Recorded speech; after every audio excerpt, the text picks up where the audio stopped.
you'll see from the colors and graphics that this is from a beggar, not a funder. So Jamala and Biggie can afford to just do a black and white slide with a title and bullet points, and we will all read it because we want the money. So yeah, we have to put in a little bit extra effort because we're not sure if they will read ours. So yeah, the title of the talk, the topic that I was given was development and reporting model. So I kind of sub-themed it as telling your story. I know, I don't doubt that everyone in this room who's involved in development is doing something amazing out there. And we're putting our head down, we're changing lives, we're changing the world. If not for the entire community, but for at least one child. Almost like that starfish that's being thrown back into the sea, the difference that you're making in there. But the problem is with telling that story. You know, when I started in this space, not necessarily with Masinyusane, I just wanted to do the work. I really did not have time to report. Like, why don't you just come here and see what I'm doing? Like, I was like, write the story, helping people here. And this is kind of where we are. I mean, I've since changed. And the main thing that I want to lead with is you have to know your story. Before you can tell your story, you have to know your story. I mean, quickly take a minute to tell you a little bit about my life before Masinyusane. That top there, it says know your story, but the color and light is not coordinating very well. I've learned something from the colors that I use with the different lighting setup. But the main thing, if I may quickly take that minute, before I joined the non-profit space, I was in entrepreneurship for about 10 years, and I was manufacturing toilet paper. There was nothing that you could tell me about toilet paper. I mean, to this day, I can tell you now, I know more about toilet paper than everyone in this room. I can tell you the weight of a toilet roll, I can tell you the thickness of a roll, how many grams per square meter, I can tell you the material that they use with it, I can tell you the size, the length of it, I can tell you if you roll it out, how long will it be, I can tell you the regulations, what it takes for you to be able to call your product a toilet paper, the craft paper that it uses, anything and everything, I can tell you, and that is the detail that you've got to understand your story too, before you can be able to tell it. So understand the problem that you are trying to fix. So there definitely is a societal problem. There are many problems that we encounter. Be very clear about what the problem is. Know the solution, understand the solution, and be very clear about the solution, what it is that you are trying to change. And know your numbers. I mean, I've thrown in a few now there. We work in the literacy space and youth job creation, like Linda was alluding to. And you know, all of those numbers, these are numbers in our sector that everyone just throws around. Knowing that 81% of our grade 4 learners cannot read for meaning in any language is a very important statistics in the work that we're trying to do. You are painting the program here. 75% of our 3 to 4 year olds received no learning stimulation at all. There's no compulsory ECD education in the country, which are the most formative years, the most important years in the child development phase. 56% of the South African homes, according to the National Reading Barometer, do not have reading material at home if you exclude the Bible. There's no book at home. So, all of these stats, these are just numbers in my space. So know your numbers in your space. If you are in the business of creating jobs for young people, you must know that 42% of the rate of unemployment in the country is 42%. And if someone counters and says, no, but I read a stat that it's only 35%, then you must be able to also understand that some of those numbers are excluded because some people that do these stats, they exclude the numbers of people that are actively looking for employment. So all of these must be right here. The numbers that I'm currently working on now, because of all of the changes that our US president, beloved or hated, is changing. because of all the money that was lost from the health sector, I am trying to prove, because the possibilities are then that some of the money that was allocated to health, or to education rather as a priority, might be shifted to health because of that sudden need. And now what the numbers that I'm always looking at is, I'm reading on research that proves how important education is for the health of our communities. It's literally a matter of life and death. Some of the stats that we can check about that research. But understanding those numbers, knowing that 75% of those people that are unemployed is young people, and those are the people that we're trying to target. So, understanding the program will then talk to you, to your understanding the solution, and making it very clear. So the next one is, I'm trying to speed through this so that I don't get called for time. Just keeping records. Making sure that before you even start instilling any dosage, you understand where the people are. We've got a big thing where we're saying we're teaching the child at their level in our industry. We're moving at their own pace. But if you have to teach them at their own level, you've got to understand where their level is. So you can't start applying medicine or dosage for the medicine if you haven't diagnosed yet. So we do what we call a diagnostic or baseline assessment before we even start changing. I try to simplify that graph. And you implement, and then at the end, you then look at the end line assessment. Hopefully that graph, the end line will be higher than it was before the baseline. And always acknowledge that you are not the only person that is influencing the movement of the graph. If you are working at a school, don't walk away stealing all the glory. The teachers are also doing their own job. We're doing a bit of remedial work. We are helping the educators because of the circumstances that they work in. It's not only your contribution. We've got to acknowledge that. That creates a great working relationship with the person that you are also helping, so that they know that you can't go there and say that before we came in, those children were at 10 letters per minute, and now after we work them, they are at 40 letters per minute. And another important aspect is developing your team. Now this, a lot of people could be talking about resources, but you do it at a level or at the capacity that you have. This is one of my favorite slides. I show it at every opportunity. We have since been lucky enough to grow at Masinyusane drastically in the last few years. And we have about 42 office staff that we paid with the last payroll. And of that 42, 29 of them come from the cycle of beneficiaries. They were one way or another a beneficiary of the organization. So we recruit from within, we develop from within. The entry level at Masinyusane, where we do a call out for applications for job opportunities, is at the lowest level. Food soldiers, those that interact directly with children, and we have hundreds of those that we are offering stipends from. Some of the people that are generous enough to fund those stipends are in this room, and we develop them. The joy of being in the office. Our internships don't pay. We pay minimum wage. But our main thing is we develop aggressively. When you started Masinyusane on a 12-month internship, the idea is to make sure that at the end of that 12 months, you're a completely different person. You've been trained. The interview process is when you're a literacy coach or working on the ground, and that's where we test and check who's fit enough to come to the office. We look at stats. We're very data-driven. We don't ask if you're a punctual person. We give you an entry-level job and watch what time you come to work.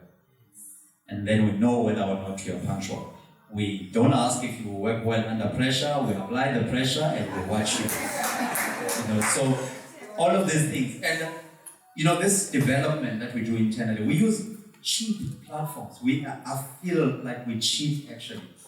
There's a platform called Udemy. It's just only one of many platforms that we use. I talk so much about these guys. I feel they should be giving me commission for teaching. It's an online, there's cheap courses. I mean, from basic stuff as Excel, if you want to do project management, if you want to do coding, if you want to do graphic design. This presentation, I wish you could see it on the laptop that I'm looking at, because the lighting is not doing it justice. This very presentation is beautiful, don't you think? This slide, or all of these slides, were designed by someone who started with us 2 years ago as a literacy coach. We gave him an internship at the office in the marketing department. He was working with the social media people, and he decided to do a course, an online course that we paid for 200 Rand, 300 Rand are these courses, forever, not a month. You buy it once and you have it, then you teach, you learn at your own pace. He decided to learn photography. He takes all the pictures. He was recently hired by HCI to go and take pictures in some of their projects. I think there's one in Makanda that's coming up as well. They were crazy. We use all of his pictures in our reports. Every picture that you see with the Masinyusane logo, which I've asked him to put on there so that they know that they link it up to it. He did a short video when we were opening an ECD center that was funded by SZ2 that was sitting here. That video was taken and it was projected at ETV during the feel-good segment of their news. And I mean, that's something that he can put on his CV now. So developing them does not necessarily mean paying for their university fees. It's cheap. I mean, it feels wrong saying that, but it actually is. So we don't even limit the budget. Like I say, these things cost 200 Rand, and you will take that course, you'll do the course for 2 months, 3 months, depending on the pace. So it's not even a high budget, even if you have 40 people, and everyone is forced to do that. Part of what we do is that 10% of everybody's job card is personal development. What you can learn is not limited to what you're doing. You can just do whatever. I mean, I was talking to someone yesterday saying that one guy his car was giving him problems, and he did a course on mechanics. He's fixing and servicing his own car. This is how this thing goes. Graphic design, this presentation was prepared by a graphic designer, I'm telling you, and who is self-taught, by the way. And I was jumping up while I was sitting when people were talking about personal stories. You know, last year we closed the year with 364 young people that are working at this school with stipends funded by different, some are public funding, but they are all over the city. And we always try and single out a story. There's 1,000 of these stories, believe it or not, with the child, with the youth that work with children at schools, with the top learner on a different program that we work with, but singling out someone like Usbongile. Usbongile, we've got a recent partnership with the Department of Education. So we were working with the government employed educator assistants. Usbongile was one of those. We were working with her. She was government employed on a low stipend. We worked with her. She was implementing one of our programs. We absorbed her into our own program. She was now supervising the people that were working at the level that she was. And so that progression, and Usbongile left us 2 weeks ago to go and work for Mercedes-Benz through all the development that has been happening within the organization. And we're claiming that. She actually was mentioned on the presidential letter in June as one of the success stories of the BEI teacher education programs. Her name was mentioned, she was quoted on the letter by the president. And that, we're selling it as the success of the government, because we're servicing the government. So, I mean, that creates a nice synergy with the people that we're working with. And again, this is just another example of singling out a story. We've got thousands of top learners that we work with in all of the high schools of Gqeberha. It's my pleasure every time when I fly out of PE and I meet this gentleman who's a beneficiary of our education, of our organization. Uspitokolo works at the airport. He's one of the, he offers a service. He's behind the counter. He does many other things. So whenever I see him and just, being served by someone that we've served to be at that level, it just warms my heart. So that's just another example of singling out a story. I see someone is writing that I've got 5 minutes left.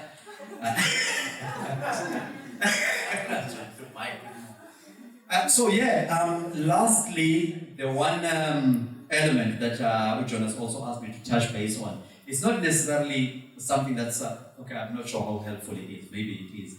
But part of what we do, we're very data driven. We measure every single thing, and we use that, the good and the bad stuff. We've got a data portal. If you go into our website, you can see a limited version of it. We've anonymized it on our website.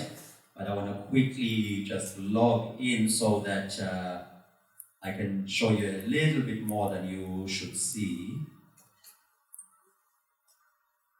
So this is on our data portal. We try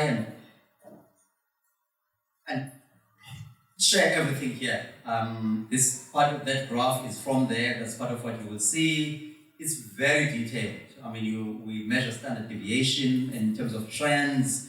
You can go as far as looking at, in fact, I'm not sure how much time I have, Linda, so I can know how much in detail I can get. 1 minute? 1 minute. Okay, thank you. So in the first of those 2 minutes that you've given me, I'll just look at part of what we measure. We measure you can look at the details of the school that we're working at, the performance of the school. You can look at the performance of the youth that is implementing the program. For instance, this is our youth data. We look at our top performing literacy coaches, so there's a bit of a healthy competition going on there. And on the bottom end of that, we'll also look at our worst performing young people, so that their mentors can know where to pay attention to or who to focus on. And we take the good with the bad. There are things that usually go wrong. If you look at that stat, for instance, this is our struggling literacy coaches, that takes on average for some of their learners, where they started at baseline and where they ended. This is the improvement. So those improved a bit. This one has regressed from a 0 to a minus 13.5 after we implemented the program. So there are those situations, and then when we zoom into those, for instance, one of the examples there was that we did a baseline assessment, implemented a few days, and then this child just disappeared. We were not aware until we did a midline assessment. And then when they were assessed, after they came back, they had regressed. They knew, that's the average of those learners. So some of them miss school and then they don't come around. So we use that to zoom in and do better. And how do we find out sooner if a child is missing in the system? So what do we do? How do we change some of those things? And lastly, just something that is not, there's a whole lot more. If you want to see more, we can check maybe during one of the sessions. Something that we're currently improving on is this tool that we call Masinyusane, which is an AI tool that we interact. We've loaded. There's this whole language now, or thing that's quite popular, using AI agents. You basically send out information, you load your own data instead of just a generic ChatGPT or DeepSeek type of setup. You load your own data on a specific agent, you train the agent on your own data and how to utilize that. And then you can use it for your people or your supervisors to literally say, when I wake up, I'm going to this center, please tell me what happened the last time I visited there, what should I look out for? And literally it's like a WhatsApp bot that you're talking to. If I may just quickly use an example in some of the standard questions. This is a parting shot in my last 17 seconds. So I'm just asking which schools performed the best in whatever period, and it thinks a little bit, depending on the strength of the internet connection. It tells you that those schools, the improvement at that particular school in terms of percentages was that, and it gives you the top 5 performing schools.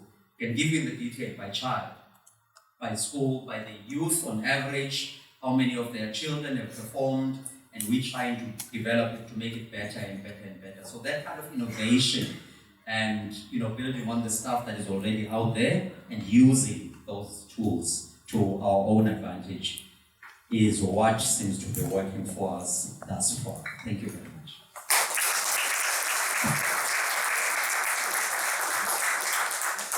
Yeah.